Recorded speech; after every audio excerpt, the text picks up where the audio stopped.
Thank you very much. Thank you, everyone.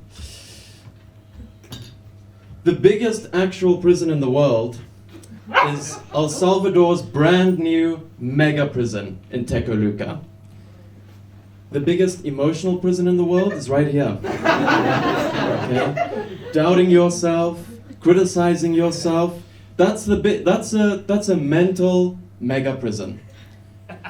So in a lot of ways, I know what it's like to be in an actual mega prison. You know? How different could they be? They're in prison out there, I'm in prison in here. I get it. I do get it. My waking life is a prison of my own making. Theirs is a prison of El Salvador's making. It's not I get it. Their prison is built out of concrete. Mine is built out of childhood memories. You know, the prisoners there, they can't talk to their loved ones. I also struggle to be vulnerable like that. Okay? I get it. That's why I sympathize with the prisoners. And the prison itself has been heavily criticized by human rights organizations. Prisoners, those prisoners, they can never leave their cells. And they can never contact their families. It's shocking. And when I heard that, I thought exactly the same thing that you all are thinking right now. Reality prison TV dating show. Reality prison TV dating show. Light bulb, don't treat these people like animals. Treat them like contestants on the world's first reality TV dating show, where 150 of them, who all share a single cell, have to compete for the love of a woman who they never get to meet. Ooh, whoa, what? It's called Prison is Where the Heart Is. And it's all about how if you have love, then you don't need anything.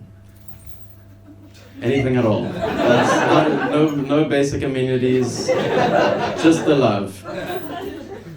I think that I'd love to watch that show. I'd hate to be in it.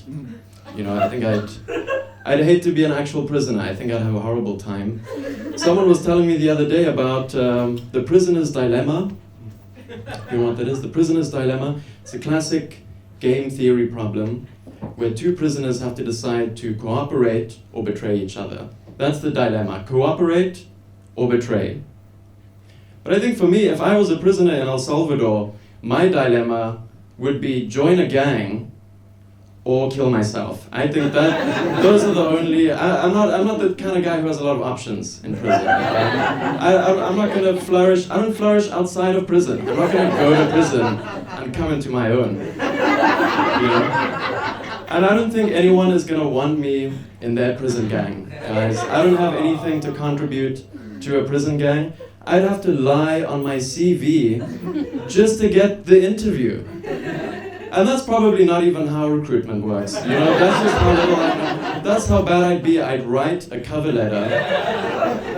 And then, I don't know, look for who I think is the human resources gang member. And give it to them. Even if I get into a gang, you know, that's just the beginning of my problems. Then I just constantly worry, like, do they really like me? Are they just pretending? Like, are they secretly hanging out without me? Or I think that would be my biggest fear if I was in a prison gang in El Salvador. My biggest fear would be that the rest of the gang is hanging out without me. You know? That one day I just come into a room and, oh, hey, oh. I thought you hombres said that you were busy today. Didn't you think maybe I'd also like to feel included, pendejo? And then they'd say that I'm just projecting my own insecurities, as if that's going to make me feel better.